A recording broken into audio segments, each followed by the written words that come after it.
Hi, it's Matt Thomas from King & Eek. Hello. And I'm back on Sonic Academy to look at XLN Audio's RC20 Retro Color plugin. What does that do? Well, you know how the direction of innovation in the 20th century in the sound recording area was all about getting rid of distortion and noise and warped stuff and all kinds of things that were hampering the ability of the engineers to make clean recordings of the sounds that they were presented with? Yeah, well, this plugin does the opposite. It puts all that fuzz and distortion and grot and wobble back in your sound, which of course is really good. Producers know what they like. So yeah, that's what it is, and we're going to take a look at it.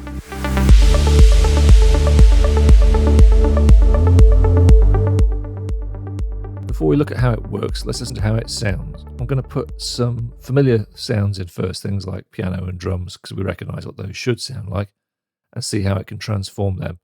And then I'm going to move on to doing a bit of sound design with a synth, because actually using the RC20 while you're creating a patch is actually quite a powerful way of making really unusual, interesting textures. So we'll start off. Here is a piano just completely dry. Turn the RC off. There we go. So piano.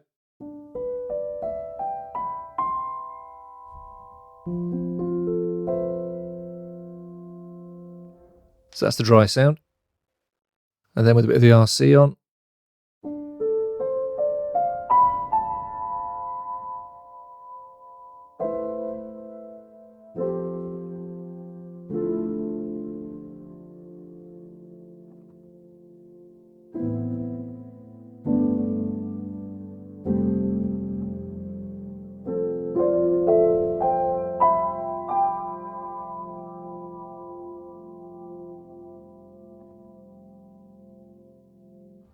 I particularly like the way it kind of makes a lot of life and movement in the sustains. I've found that's one of the things with the RC20 that I really lean on when I'm using it.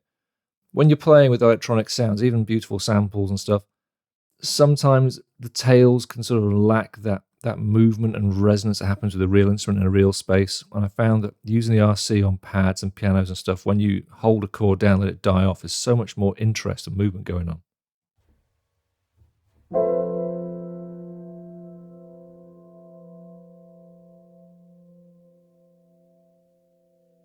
It lets you hang on chords for longer without that sort of slight...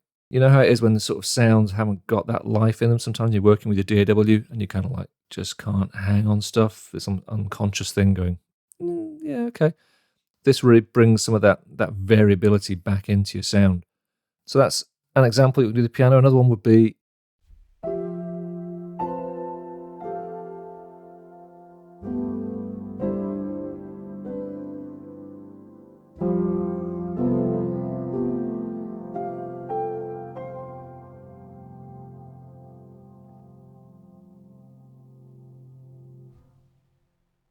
And that's a different effect on the same bass piano sound again.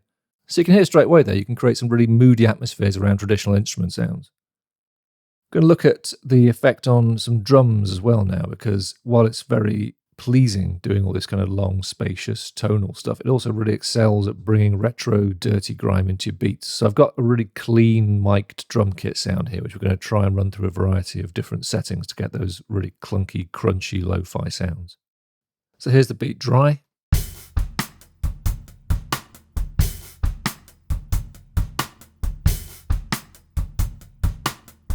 And here it is through a series of different settings.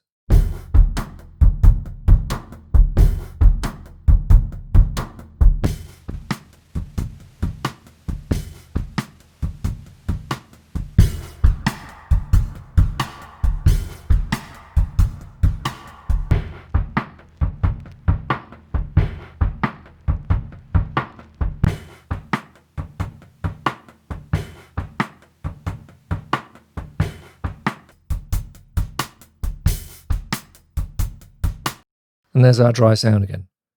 Now I'm going to try and program up a little spacey pad. I'm going to use Anna as a synth, and I'm going to have the RC in place while I'm programming the sound up.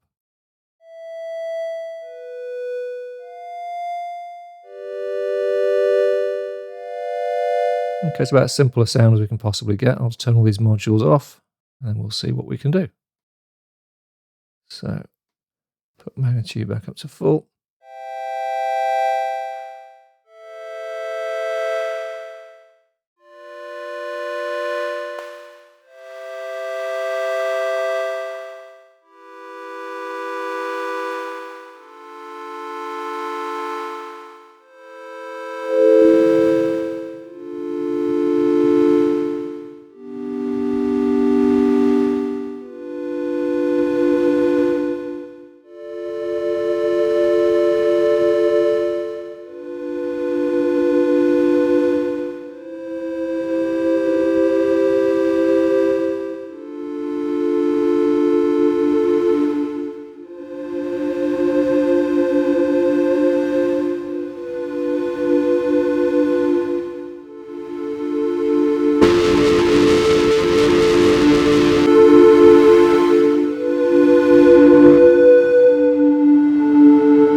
So a huge change there just by laying on those different aspects of the RC, turns it from a absolutely functional triangle wave into this big, mournful, moody, spacious sort of cinema chord.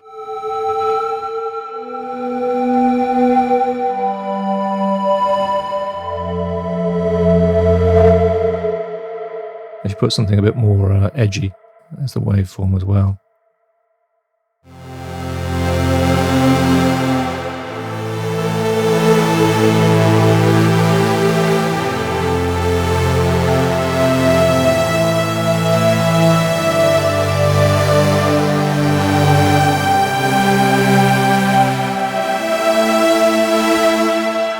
And again, with the effect off, that's just.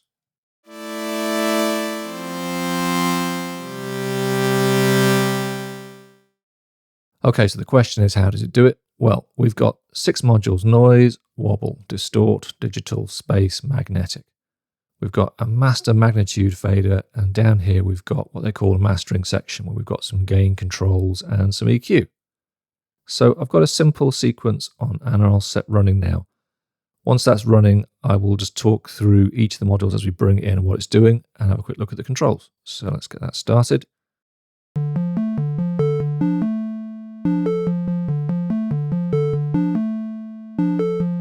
So first of all, we've got the noise module. I'll turn it on. Now with all the modules, this main controller here is the amount. Okay, if I bring this right up and turn the RC on, there we go. Okay, so none, some. We've got a bunch of different noise sources. We've got vinyl, tape, noise of various microphones, stomp boxes, radios, VHS cassette machines, anything you like, right through to some stuff like the sound in the Apollo lunar lander. So you set the level here. I'll just get rid of that duck function so we can hear absolutely clear. So right, so just level, okay? Let's go for static radio, okay? We've also got the tone of the sound. Make it deeper, make it thinner. I'll come back to routing in a second, because it's easier to hear once we've got some other stuff running. Follow. Now with follow, instead of the sound just being constantly level, it tracks the volume of the input signal. So it becomes an envelope follower, so the noise is layered up with the right amplitude to match the sound you're feeding in. Okay? The opposite of that is duck, where the sound is ducked down. Whenever you've got a signal coming in, it's pushed down. And where there's a pause, like here, you see it surges back again. See there, it surges up. So we can either have the sound followed or ducked, because the two are quite opposite ideas. Or a bit of both, just creates like a sort of random amount of movement in there, which is actually quite organic, and that's the sort of thing this plugin's for, really, to sound organic and strange and unpremeditated. So they go a bit of both. Now that organic strange randomness is also a key part of the plugin down here. I'll turn the analog off a second while I discuss this. Flux down here, okay? Flux is basically a degree of randomness. Now what it's going to change varies from module to module. Okay, so in the case of the wobble, for example, the pitch will suddenly vary very suddenly if you have the flux up. In the case of the noise, the volume of the noise will leap up and down. So flux basically adds randomness to what's going on. So if we get rid of the follow and the duck, we should have like a nice linear sound, and then when I put Anna back on, I'll just get the... Okay, so there it is, just a flat background sound. And if I put flux up, you can hear it really high settings. The sound is ducking in and out quite randomly. At more moderate setting, it's just adding a bit of variation, a bit of that organic unpredictability that's the point of this plugin again. Now, final thing is we have routing. Now, I'll just put the EQ on. Basically, the sound works its way from module to module to module, left to right, and then into the mastering EQ section. So with the EQ, I'll put a really deep low pass filter on. And you can hear that the noise is being affected by the filter. Now, if I want to, I can make the noise unaffected by any other module. Okay, we'll put it here. Okay, so the noise is added after everything else. It's added post all this stuff. If I leave it like this, the noise will go into the wobble or distortion, it will go through the filter. So you have a choice of treating the noise with the sound or adding the noise at the end of all the treatment, okay? So if you want to bed it in, leave it as is. If you want it layered over the top, hit the post button. Okay, I'm going to bed it in. Take that filter back up again, turn it off for now. I'm going to just get something on the duck setting, I think. There you go, that sounds quite nice. Okay, next is Wobble. Now Wobble, I'll just pause Anna again. Wobble is emulating various things that could cause pitch to vary and wobble around on analog medium, such as like vinyl or tape or whatever. Now I'll turn it on. We have wow and flutter. What basically these mean is wow is slow pitch variations. Wow is often something you hear where somebody's put the center hole on a piece of vinyl slightly off center, so as it's spinning around there's a slight variation in the pitch all the time. It's quite a slow one because the record's not flying around at the speed of light. Flutter is faster pitch wobbles, things like, say, the pinch roller on a tape deck. That's a very small wheel. If that's uneven, that's going to impart a very fast wobble to the sound. And you've got a wet-dry fader between slow and fast wobbling, a bit of both or just one of each. You've got rates for each. You can decide whether it's stereo, and you can mix it wet to dry. You've also got, again, flux for that variation suddenly in the pitch, like a random change.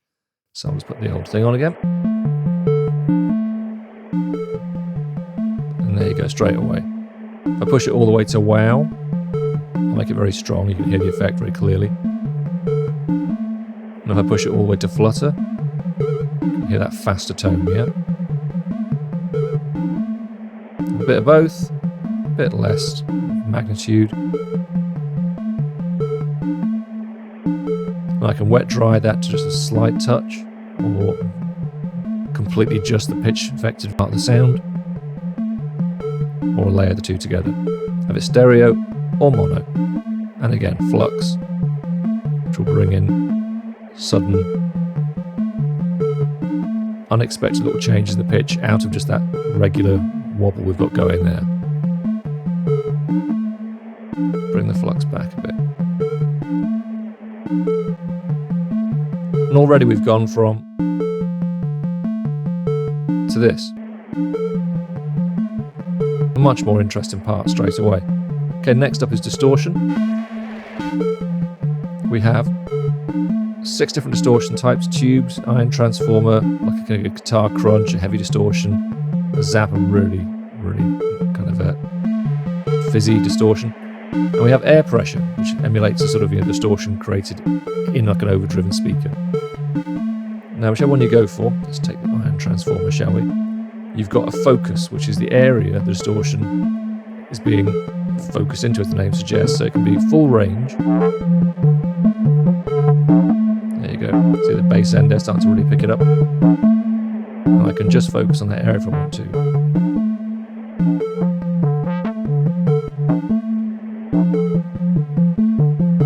Or we can make it across the sound.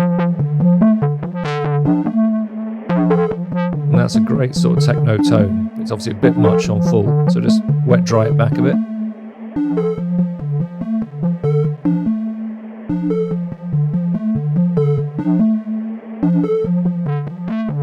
Try some other distortions.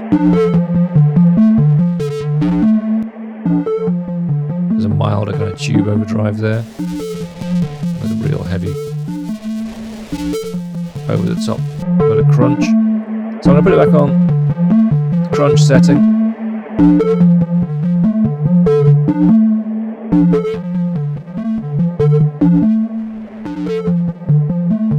Cool. Right, digital.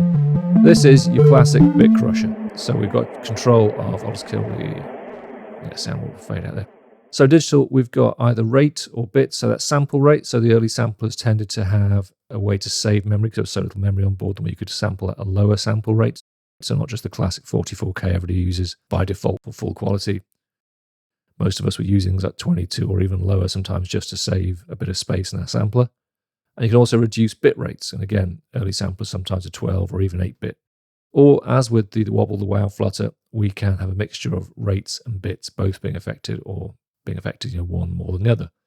So let's listen to that quickly. I'll just make sure smooth is off. That means you can hear it very, it's a kind of clear, pronounced sound. And on full mix, turn the flux off. Okay, so putting the sound back in again. Okay, so if I reduce the sample rate first.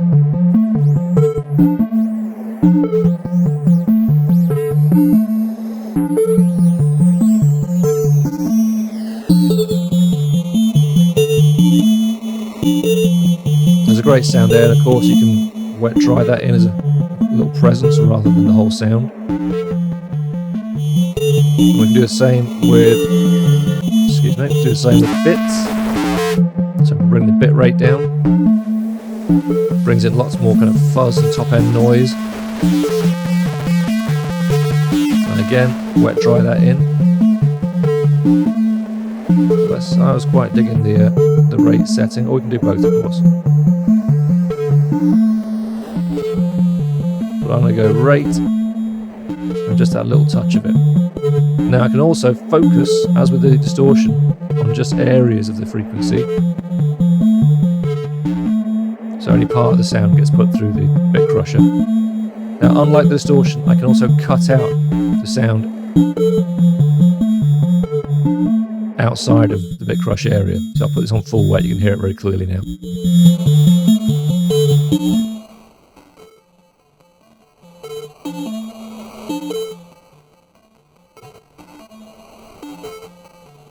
So there you go. I'm going to pull it down a bit and just wet dry it in. There's also a smooth button here, and that reduces some of the artifacts. You still get the kind of loss of resolution and loss of clarity, but it kind of gets rid of some of the anti-aliasing, as it's referred to. Those kind of weird digital feedback, kind of glitchy sounds result from frequencies that are too high going into a too low a sampling rate. You can smooth those off. But I want them, so they're staying in. And again, we've gone from this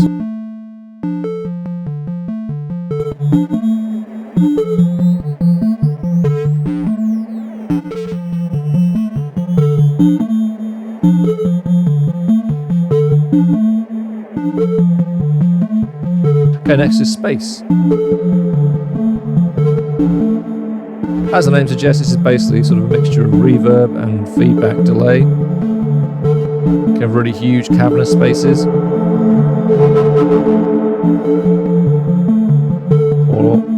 short little clanky areas. Space setting here pretty much is a wet dry. Once you pass here, you're into full wet. Back here, full dry. And again, we've got flux to create sudden changes in the intensity of the reverb. It went very dry there for a second, then very wet. A pre-delay, just to kind of create a little space between the sound and the echoes and delays that follow it. And obviously we can turn the stereo on or off.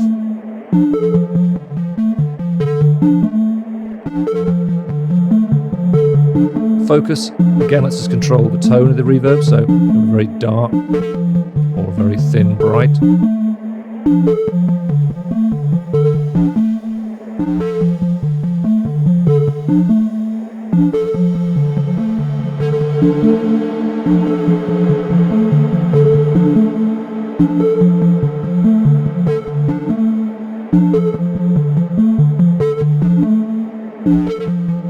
And last of all, I'll turn the space off for a second because it kind of eats a lot of the room. Last of all, we have magnetic. Now, magnetic is emulating the sort of real-world effects that occurred when tape heads weren't aligned properly or there was dropout due to wear on the tape itself. So what these tend to manifest as, whereas Wobble is about pitch, magnetic tends to be about amplitude, really. So we have that wow and flutter, as it were, but it's called wear and flutter now. So we're having a dropout. Well, not really a dropout, just like a sort of an amplitude modulation. So a kind of like a tremolo, but we've got, again, choice of like a slow or a fast tremolo. And we've got an actual control for complete dropouts where the sound literally is just cut out momentarily. So let's put some of that on again. I'll just take the distortion. You can hear a little clearer what's going on. So with the magnetic, I'll put it all the way across to wear, which is the slower. Can you hear that sort of fluctuating? You can see there in the picture, it's not a regular fluctuation. It's a kind of a constantly wandering level. And And over on flutter we have the same idea. But here we have like a repeated, rapid loss of volume. And I can control the rate of that. And we can balance the two. And so we have this wandering with a kind of constant flutter throughout. Now we've got flux involved as well here, of course, which is creating even more instability. And lastly we have dropouts. And dropouts causes actual, as you can see, gaps in the audio. Now that much is obviously more than anybody's going to need, unless they're trying to utterly destroy their sound, but little bits of it here and there works quite nice. I'll pull the flux back a touch. So I'll put the distortion and the digital back in so we can hear it again nice and clearly. Now magnetically, as you can hear, it can really sort of chew up your sound. So of course you can make that quite a subtle change of volume rather than a complete annihilation. So we've gone from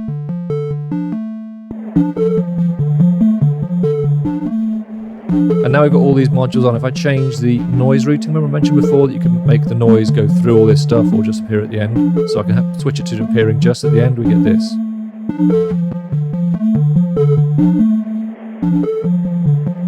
Or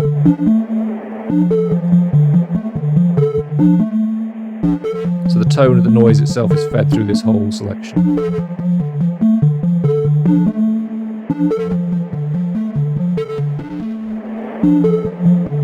So that's a thing to play with. Once you've got your sound working, remember to come back and see how you want your noise routed. Sometimes you need to change the level to make it more apparent once you do that. But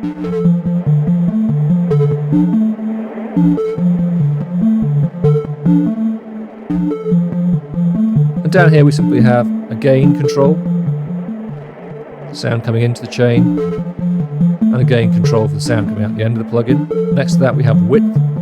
We can false stereo the sound even wider, or we can turn the whole thing into a narrower or even a mono signal. And between those two, as well as these functions here, we have an EQ, which is at the end of the chain. And here we have simply a low and a high pass filter, controlled with these arrows, so we lose all the bottom end.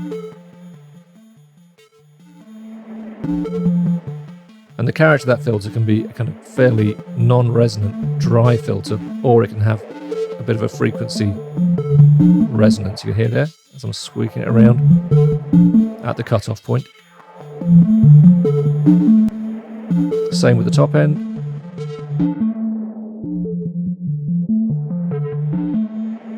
So you set those where you want them. Obviously you can set them fully open, in which case there is no filtering. And you see it grays out, no filtering being applied. And next to that there is a tone control. Now we can have a bass end cut, a top end lift if we push this way. So more brightness, less at the bottom end, or vice versa. More the bass end, less at the top. And then we have your classic smile mid-range boost. We'll pull it to the left, we get a mid-range scoop. You just lose that mid-range.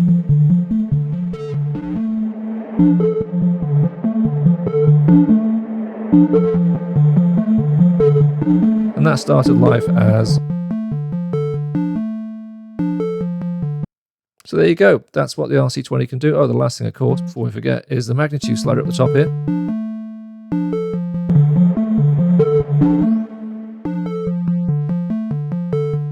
So I can just bring in, having got the whole sound set up, I can, oh, it's great, but it's just too much. I can just bring in, you see, just an amount of that character.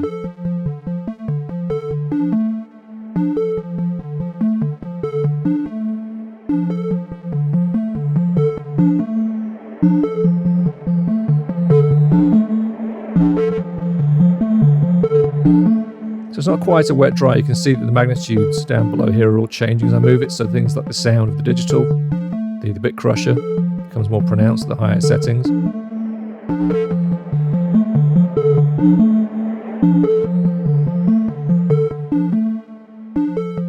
it's nice though, it's a more, I'll be honest, it's more useful this way than if it was a straight wet dry, because you're kind of slowly increasing the amount of each module rather than just the volume of each module.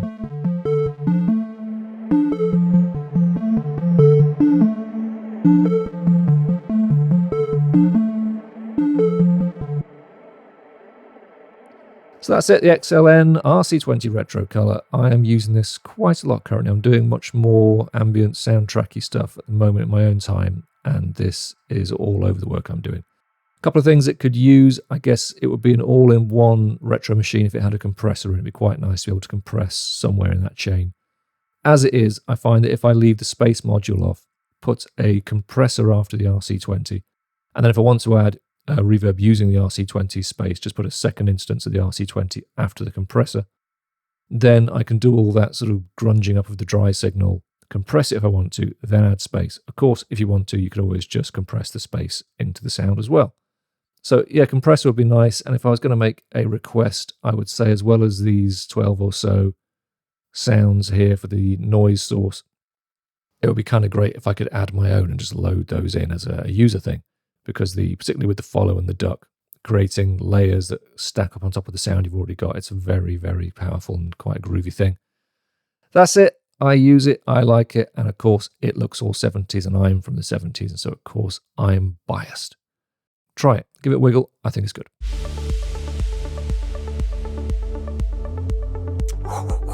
Thanks everyone for watching. We really appreciate the support from you guys.